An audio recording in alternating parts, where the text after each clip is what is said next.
आत्मा और परमात्मा। परमात्मा के प्रति विकसित प्रेम जब अपनी चरम सीमा पे होता है तो हमें परमात्मा की प्राप्ति होती है।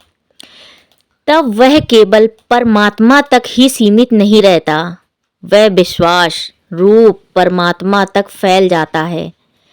सच्चे भक्त और परमात्मा के सच्चे प्रेमी की पहचान यही है कि उसका प्रेम भाव संसार के सारे जीवों के प्रति प्रभावित होता रहता है। कोई व्यक्ति कितनी ही पूजा और ध्यान जप आदि क्यों ना करता हो, पर उसका प्रेम भाव ही उसकी पहचान होती है। भगवान का भक्त परमात्मा को प्रेम करने वाला अपनी आत्मा और समाज के नैतिक नियमों को भी प्यार करता है। कारण यह होता है कि नैतिक नियमों में आदर्शवाद का सामना करना होता है और आदर्शवाद का ही एक व्यवहारिक रूप होता है। संसार से परमात्मा की ओर मुख होने का एक क्रम है। भगवान का भक्त इस पावन क्रम से विमुख नहीं हो सकता। जो परमात्मा को प्रेम करेगा वह उसके संबंधित इस क्रम में भी प्रेम भाव रखेगा। जिसने आदर्शवाद को प्रेम करना सिखा दिया उसने मानो परमात्मा को पाने का सूत्र पकड़ लिया। परमात्मा के मिलन में अपार आनंद होता है, लेकिन उसकी ओर ले आने वाला इस क्रम में भी कम आनंद नहीं होता।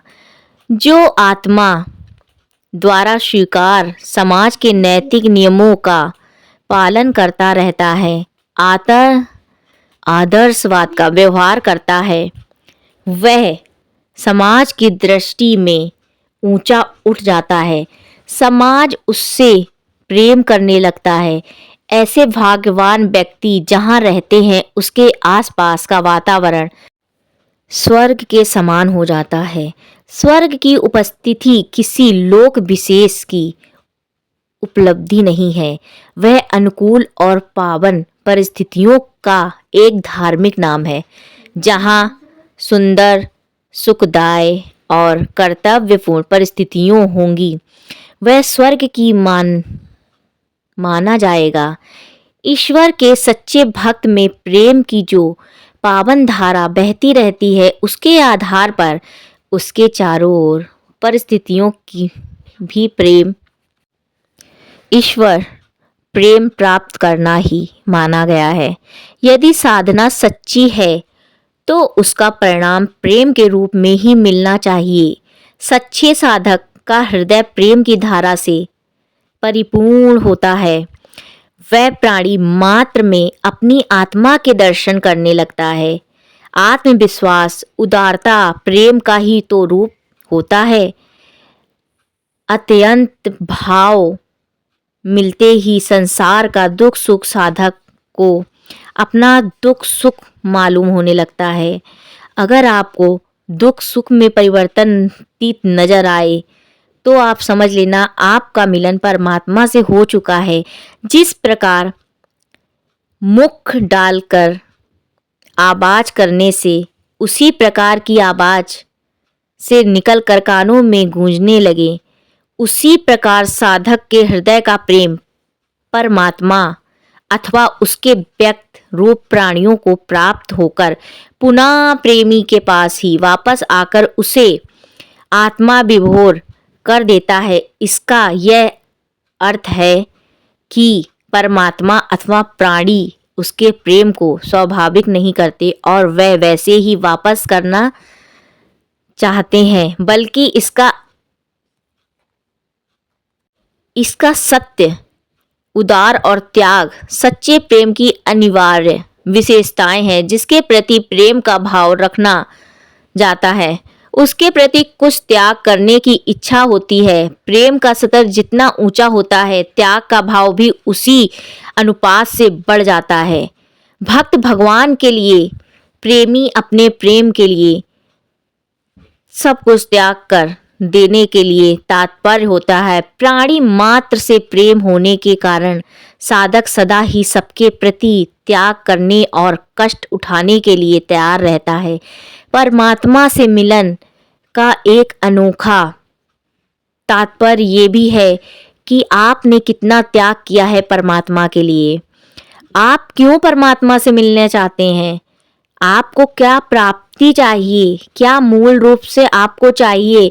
यही बात ईश्वर उपासना के संबंध में है। उसकी उपासना चाहे कितनी भी सकारात्मक अथवा निराकार रूप में की जाए, यदि श्रद्धा, शक्ति और निष्ठा आदि की प्रेम प्रवाह भाव की कमी रहेगी तो उपासना का कोई भी प्रकार सफल नहीं होगा। इससे स्पष्ट है कि उपासना में पूजा पाठ, ध्यान, जप, तप आदि की उतनी ही महत्वता नहीं है जितनी कि सच्ची प्रेम भावना की। उपासना के रूप में साधक जो भी जप, तप, पूजा पाठ करता है, उससे वह अपनी निष्ठा और प्रेम भाव को ही परिभाषित कर रहा है एंड विकासित कर रहा है। इस दिशा में वह जितनी जितनी प्रगति करता जाता है, उतना उतना ही ईश्वर अनुभूति का अधिकारी बनता जाता है। साधना का सारा प्रेम भाव भक्ति को ही माना जाता है। कहते हैं ना, सच्चे मन से साधना करने से भगवान आपको मिल ही जाते हैं। जितने भी कष्ट हों, त्यागपूर्ण सेवा भाव को प्रेम का प्रमाण माना गया है। प्रकट और अनुभव कितना ही क्यों ना किया गया हो, किंतु यदि उसमें त्याग और सेवा भाव नहीं है तो वह सच्चा प्रेम नहीं है। वह अनुभूति, आसक्ति अथवा मोह का ही एक रूप होगा। मोह अथवा आसक्ति, आध्यात्मिकता, अवगुण, इनके रहते हुए विकास की वंचिता दिशा में नहीं बढ़ा जा सकता। कहते हैं, प्रेम भाव निष्ठा से जो कार्य किया जाए उसमें परमात्मा का वास होता है। इस प्रकार ईश्वर मिलने का उपाय को भी इस क्रिया से जोड़ा जाता है। मानो तो परमात्मा, ना मानो तो नहीं परमात्मा। लेकिन अगर आप सच्चे मन से परमात्मा का ध्यान करते हो और परमात्मा को पाने की इच्छा रखते हो तो यकीन मानिए आपको परमात्मा और आत्मा से एक दिन मिलन जरूर होगा। कहते हैं, आपने अगर किसी चीज पे विश्वास किया है तो परमात्मा आपके सामने होगा। सिर्फ आप ओम नमः शिवाय को 21 बार सुबह उठते ही बोलिए और परमात्मा से अपने भाव को प्रकट करिए। आपको परमात्मा का ध्यान करने के लिए अपने ध्यान को केंद्रित करना पड़ेगा और अपने परमात्मा को याद करना पड़ेगा, अपने इष्ट देव को याद करना पड़ेगा। अगर आपको अपने इष्ट देव का ध्यान करते हुए परमात्मा से मिलन करना है तो यकीन मानिए परमात्मा आपको आपके सामने ही दिखाई देंगे। सिर्फ 21 बार आपको ओम नमः शिवाय का जाप करना है। बड़े भाग्य से जिंदगी ऐसी जियो कि रब को पसंद आ जाए। दुनिया वालों की पसंद तो रोज बदलती है। कहते हैं ना, भगवान से मिलन बहुत ही आत्मविश्वासी मिलन होता है। परमात्मा शिव हैं, ज्ञान के सागर और सबसे बड़ी ज्ञान गंगा की नदी हैं। ब्रह्मा फिर से उसी बच्चे ब्रह्मपुत्र अथवा अनेक ज्ञान नदियाँ, इसमें पानी की नदी की बात नहीं, ज्ञान नदी की बात है। ओम शांति शांति। इस तरह से आप अपने ध्यान में परमात्मा को पुकारिए और परमात्मा से अपने ध्यान को केंद्रित करिए। केंद्रित करने का मतलब ये नहीं कि आप परमात्मा को प्रेम भाव से दूर रखें। अपने प्रेम भाव से इस याद में बहुत शक्ति है। याद की शक्ति सदा हर कार्य में आगे बढ़ने वाली है। याद की शक्ति सदा के लिए शक्तिशाली बनती है। याद की शक्ति अनुभूति सर्वश्रेष्ठ अनुभूति है। यह शक्ति हर कार्य में सफलता का अनुभव करती है।